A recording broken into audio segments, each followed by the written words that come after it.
He is a tall boy and very much focused. काम से बहुत प्यार है. वो फिल्मों में नहीं आना चाहता. একসময় অভাব ছিল নৃত্যসঙ্গী, সংসার চালাতে করতে হয়েছে নানা সংগ্রাম। আর সেই কঠিন দিনগুলো স্মৃতি আজও ভুলতে পারেনি খিরলার এই খ্যাত বলিউড জনপ্রিয় অভিনেতা অক্ষয় কুমার। সম্প্রতি এক সাক্ষাৎকারে নিজের শৈশব ও বেড়ে ওঠার গল্প শোনাতে গিয়ে অক্ষয় বলেন, জীবনের শুরুটা মোটেও সহজ ছিল না। সীমিত সামর্থ্যের মধ্যেই বড় হয়েছেন তিনি। সেই অভিজ্ঞতাই তাকে পরিশ্রম, শৃঙ্খলা আর অর্থের মূল্য বুঝতে শিখিয়েছে।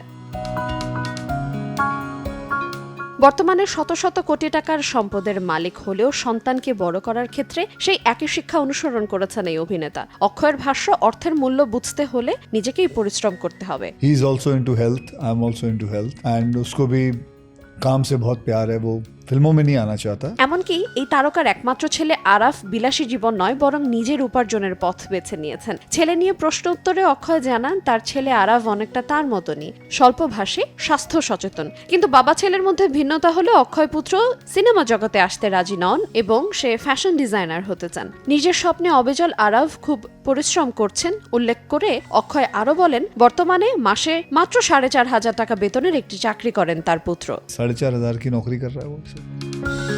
हाँ, करता है. अक्षय कुमार का बेटा 4.5 की नौकरी कर रहा क्यों नहीं करेगा?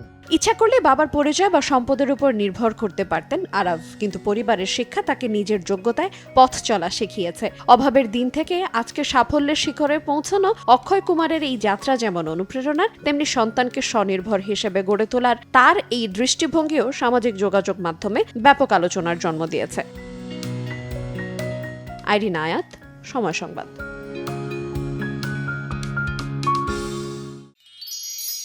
মিষ্টি সকাল, কানে কানে কিছু গুনগুনিয়ে বলে যায়, কাছে আয় ভেসে যায় হাজার ফুলের ঠিকানায়, ছুঁয়ে দিয়ে ডুবে যায় সুগন্ধে সেই সীমানা।